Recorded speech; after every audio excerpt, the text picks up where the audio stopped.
Tere! Mina olen Andres. Tere! Ja mina olen Aigar. Ja tahvli peal LTT kui... Andres, mis asi on LTT? Loodus ja tehnoloogia või loodus ja täppisteadused, kuidas keegi neid tahab lahti seletada, ehk siis matemaatikat, keemiat, füüsikat, bioloogiat. Kõik need rasked asjad vähemasti nii... Nagu üldiselt arvatakse, et need on rasked teemad, millele koolis saavad nendeks komistuskivideks ja veskikivideks ja kõigeks muudeks asjadeks. Ja miks siin on tahvlile kirjutatud LTT kui... Tahtsime sinna kirjutada ühe sõna. Mina jäin sõna juurde kui keeleõpetus. Mina jäin selle juurde, et see on puhas kunst. Ja nüüd me hakkame vaidlema. Ja miks see vaidluse mõte tekkis on see, et LTT-d või seda looduse täppisteadlusi, eriti kui me räägime füüsikatest ja asjadest või matemaatikast, seda on õpetatud kui eraldi substantsi ja kus tundub, et kõik, mida seal õpetatakse, on otse kui ülioluline. Ja sellel päris eluga ei ole mitte mingisugust pistmist. Ehk siis matemaatiku käest saab täpse, kuid täiesti kasutu vastuse. Füüsiku käest asjad, mis ei tööta ja IT-see, milleks seda üldse vaja on. Aga kus see mõte veerema hakkas, et füüsika või matemaatika on otse kui keel, kui teaduse keel, on see, et tihtipeale füüsikat õpetatakse mitmel erineval moodusel. Mida H teeb? H teeb lihtsalt sedasi, et püüab õpetada mingisugust fraasi. Et siin on üks vahva fraas, nagu umbes õueaia äär, mida siis näidatakse eksperimendi kujul ja palutakse seda siis korrata. No siis võib füüsikat õpetada niimoodi, et siin on terve ports selliseid grammatikareegleid. Õpime nüüd grammatikareegleid. Mida tehakse vähem ja mida ei taheta üldse tunnistada, on päheõppimine. Ehk siis me otse kui ei taha lastel lasta mingeid asju pähe õppida, mis keeleõppes on täiesti normaalne, et sa pead sõnad ära õppima. No aga Andres, see päheõppimine, see tuleb tegelikult läbi harjutuse, läbi tegemise, läbi korduse. Jaa, ta tuleb läbi tegemise ja läbi korduse, aga samas me keeleõppes ju mida teeme? Me õpime pähe luuletusi, kui me ei õpi pähe sõnu. Me loeme luuletusi korduvalt. Kas sa oled füüsikatunnis või matemaatikatunnis lugenud korduvalt? Okei, matemaatikatunnis 2 + 2, 11 alla. No aga sa lahendad seal erinevaid ülesandeid ja siis harjutad seda, et kuidas see süsteem seal on, kuidas see loogika seal taga on. Sest ega me ei õpi keelt selle jaoks, et täita maksudeklaratsioone või lugeda kasutusjuhendeid. Me õpime seda selle jaoks, et maailmaga suhelda, et lugeda ilukirjandust, lugeda luulet. Või et see aitab meid. Et jalgrattaga tasakaalu hoidmist sa ei õpi ka trikitamise pärast, vaid sellepärast, et sul oleks pärast vahend, millega liikuda. Sa tahad minna punktist A punkti B. Samamoodi matemaatikat. Me ei saa õppida sellepärast, et teha mingisuguseid rehkendusi lihtsalt, vaid sellepärast, et see on intellektuaalselt huvitav. Ja et sinnani jõuda, pead sa omandama mingisuguse hulga fundamentaalseid oskusi. Jah, ehk siis füüsikas või keemias tihtipeale kas ei õpita ära mingeid elementide nimesid, mingisuguseid seal keeleliselt kasutatavaid eesliiteid nagu di ja mono ja milli ja mikro ja nano ja siis ongi, edaspidi on väga raske. Ehk siis kujutage ette, et sa lähed tantsukursusele. Sa lähed tantsukursusele, mis on ka natuke nagu eneseväljenduskeel. No loomulikult. Lähed tantsukursusele ja kui sa ei oska oma kätt tõsta enda külje peale või sul puudub koordinatsioon, et lüüa teisega patsu ja nii edasi, kui sul sellised fundamentaalsed kontrollioskused on puudus, siis ei tule sellest tantsimisest mitte midagi välja. Aga mis meil tihtipeale... Ehk siis Andres, sa tahad öelda, et loodus- ja täppisteaduste valdkonnas koolis tihti seda õpetatakse niimoodi või lastel on see tunne, nagu tantsutunnis oleks, et kui sa ei oska oma keha kontrollida. No jah, et kujutage ette, et tantsutundi 2-aastastele, kes on, isegi ütleks aastastele, kellel mõni kõnnib, mõni ei kõnni, mõni seisab püsti, mõni veel ei hoia tasakaalu, mõni pöörab alles ümber. et te teete sellistele tantsutundi. Ja füüsikat õpetades on tihtipeale sarnane ja sa tahad neile teha mitte siis nende eakohast tantsutundi, või sa tahad neile teha... Tuljakut tahad neile õpetada. Selge. Ja tihtipeale füüsikas juhtubki see, et ja üldse nagu matemaatika keeltes, et see keeleline komponent või see järjestik komponent on õpetamata ja siis me lähme juba järgmise teema juurde. Ehk sul ei ole seda vundamenti all, mille peale ehitada neid uusi teadmisi, mille peale ehitada seda maailmast arusaamist. Ja matemaatikas ja füüsikas on olnud minu pikaaegne unistus, et vaadata kogu see õppekava, mis meil on üle ja välja nokkida keelelised komponendid. Ja kui me siin oleme mõelnud selle peale, et mis on nii-öelda prioriteet või milliste tundide arvelt võiks üldse käia kooliekskursioonidel või nii edasi, siis tegelikult selliste nii-öelda keeleliste komponentide eraldamine annaks meile selle teadmise, et mis on need asjad, mis peavad nii-öelda nui neljaks lastel selgeks saama. Ja mis on need asjad, mida nad võivad õppida ka hiljem, suvalises järjekorras. Ma ei tea, kas või 25-aastaselt või 65-aastaselt. Et ma ei tea, taeva ehitus mingisuguses nii-öelda, et kui sul on nagu orbitaalmehaanika või nagu arusaam sellest, et kuidas meil kosmos on üldse ehitatud, on olemas ja sa tahad täpsemalt teada seal galaktikate ja tähtede formeerumise kohta, sa võid seda õppida ka 65-aastaselt. Sa võid seda õppida ka tegelikult 3. klassis jutustava ainena. Ei ole vahet. Aga kui sul nii-öelda üldarusaam mingitest teaduse keele tükkidest on päris puudus, siis ülesandeid lahendada ja süvitsi minna on üliraske. No hea küll. Võtame siis näiteks füüsika. No füüsikas selline asi, mis kindlasti peaks olema selge, millest sa pead aru saama ja mõistma, mida see tähendab, on energia jäävus. Üleüldse energia olemus. Et mis asi see energia on? Me oleme tihti toonud siin, eks ole, paralleele rahaga, et see on otse kui ressurss, mida sa saad vabalt kasutada üheks või teiseks või kolmandaks, aga mitte kõigeks korraga. Ja alati, et see energia on jääv, nii, siis sinna peale, no mis me veel ehitame sinna? Newtoni seadused, mis kirjeldavad kehade liikumist, kehade vastastik mõju.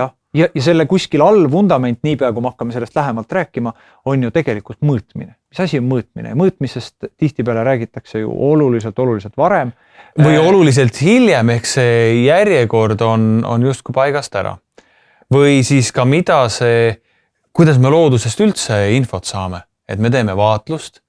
Või veel parem, millest võiks rääkida, mis asi see teaduslik meetod üldse on, kuidas see käib ja kuidas see toimib ja kuidas see iseennast kogu aeg parandab. Ehk teaduslik meetod, et meil on hüpotees, me kontrollime seda hüpoteesi, siis me teeme sellest järeldusi, siis me parandame oma hüpoteesi ja siis me teeme uue parema katse, kontrollime seda veel. Et kuidas see on inimkonna suurim leiutis, mis on tegelikult toonud meid täna sellesse hetkesse, kus me ei räägi mitte lihtsalt lõkketule valgel, vaid et meid saab vaadata otse ja järgi ja kui hästi läheb, siis ka 1000 aasta pärast järgi. Jah, ehk siis, et eristada keelelised komponendid ja võiks öelda, et sellised nii-öelda meistrioskusi eraldavad komponendid, ehk siis tõesti, analoogiaid on palju, aga me vahel üritame nii-öelda loodus- ja täppisteaduse ainetes segamini õpetada sellist nii-öelda tasakaalu ja kehakontrolli oskusid ja sinna kõrvale siis selliseid kunstilisi, et nüüd tantsime tuljakut, nüüd tantsime valssi, nüüd tantsime midagi muud. Ja selliste asjade nii-öelda enda jaoks läbi mõtestamine ja ka laste jaoks lahti mõtestamine, et millised on need asjad, mida me peame nüüd siit järjest ära õppima. Et mis on tegelikult oluline, ilma milleta me ei saa tegutseda. Siin on hea näide, on arvuti kasutamise oskus. Ehk siis me tegelikult peaksime jõudma sellele tasemele, kui me õpime arvutit kasutama, mitte et me valdame igat programmi süvitsi täiuseni, vaid et me teame, mis loogikaga on need üles ehitatud. Ehk meil on need, kus menüüd on, kust menüüdest midagi me otsime. Ja mis on arvutile jõukohane ülesanne ja mis mitte. Ehk siis tihtipeale meil inimestena on hea öelda, et 5000 sedelist selle õige üles leidmine on hirmus raske ülesanne, no arvutile väga lihtne. Samas jällegi, et kuule, vaata sealt kastist üks normaalne isend, inimesele väga lihtne, arvutile väga keeruline.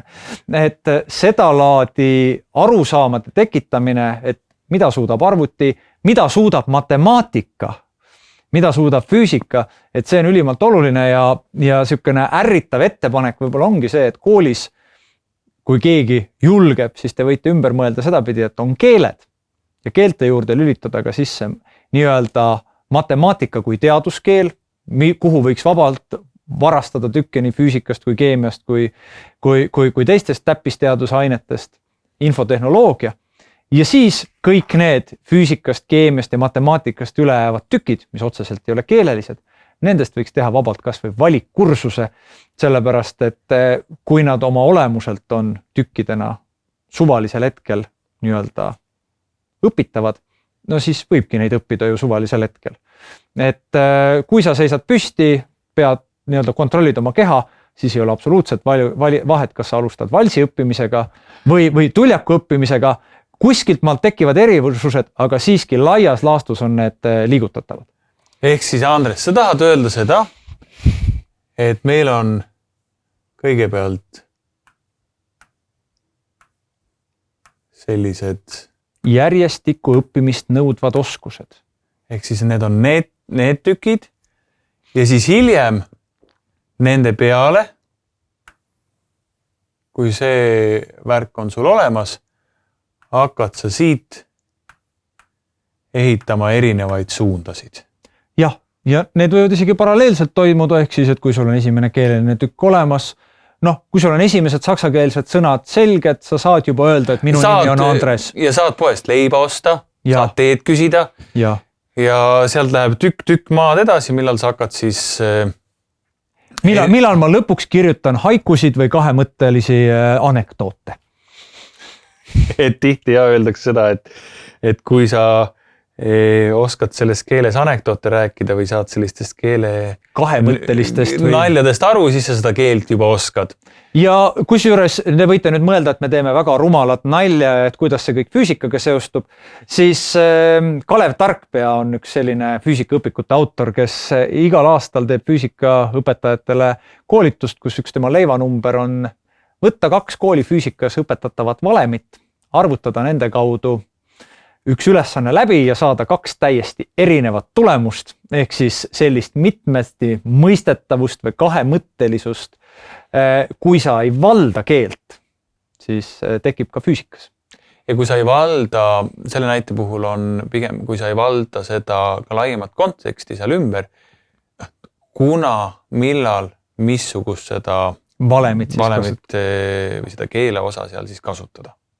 Ja teaduse õpetamise puhul, mis eriti selle raskeks teeb, miks me siin füüsika ja matemaatika ja keemia pärast mures oleme, sest täna annavad füüsika, keemia ja matemaatika tunde ju üsna palju ka asendusõpetajaid, sest et nende ainete õpetajaid lihtsalt pole. Aga mis see kaasa toob, on tihtipeale see, et kuna me õppekava ega õppevahendite ega õppevara tasemel ei ole selliseid keelelisi komponente või järjestikuseid komponente ja paralleelkomponente kuidagi lahti mõtestanud. Ja Andres, ma arvaks, et sul ei ole seda tausta, siis on väga raske kõrvalt vaadates eristada, et mis see nüüd siis oluline on ja mis see nüüd siis oluline ei ole. Ütleks niimoodi, et sul on siis mitte keelelised komponendid, vaid ongi, et mis on järjestikkomponendid ja mis on paralleelsed komponendid seal. Et kui neid ei ole eristatud, siis ongi see õpetamine keeruline ja siis lähedki lootuses, et õpikus on kõik asjad selles õiges järjekorras kirjas, lähedki õpikus lehekülje haaval. Tegelikult, mis võiks olla iga õpiku ees, võiks ju olla selline skeem, mis näitab, kuidas need peatükid omavahel seotud on, missuguseid peatükke tuleks järjestikku õppida ja missuguseid võid sa õppida suvalisel hetkel.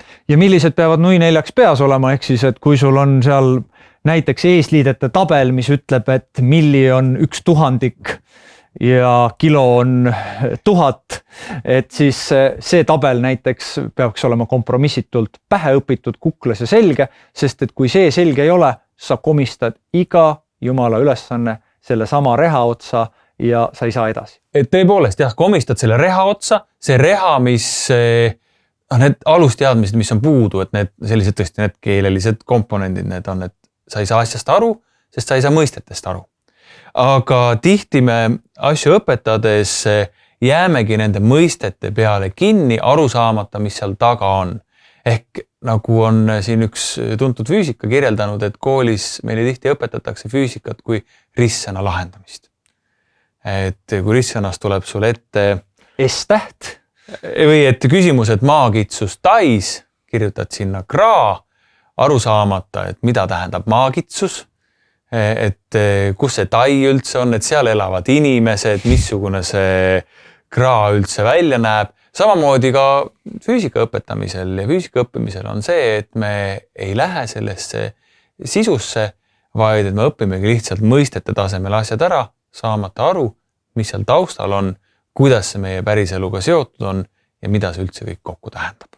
Ja keelt saab alati õppida ka teistpidi, ehk siis satud keelekeskkonda, siputad kuni rääkima hakkad, teed ropult palju vigu, aga sa jutustad oma rääkimised ära, sa teed oma asjad ära ja see on see pool, miks katsed ja ise kätega tegemine, sellised kas või võrri putitamine on väga olulised looduse täppisteadustes, ehk kui sa oled ikkagi nii-öelda konna lahanud, arvutit natukene kuskilt sügavamalt näppinud, siis see annab sulle kuklasse mingisuguse oskusteabe, mingisuguse julguse katsetada ja mingisuguse loogika, kuidas see asi võiks töötada. Jah, sa teed grammatikas vigu, aga nagu me teame... Aga vigade tegemine ongi okei. See vigade tegemine ongi väga hea, sest sa õpid siis vigu tehes, sa õpid, mis läks valesti. Jah, ja nagu me keelt ei saa õppida ainult reeglite ja sellise ja sõnade töö kaudu. Ja nii ei saa me ka füüsikat õppida ainult nii-öelda paberilt või keemiat või bioloogiat ainult paberilt. Ehk siis Hannes, ma võtaks meie jutu kokku nii, et samamoodi nagu keelevõlu tuleb välja siis, kui sa seda kasutad, siis samamoodi hakkavad loodusteadused helisema siis, kui sa nendega tegeled. Ja nende keelt mõistad. Aitäh teile!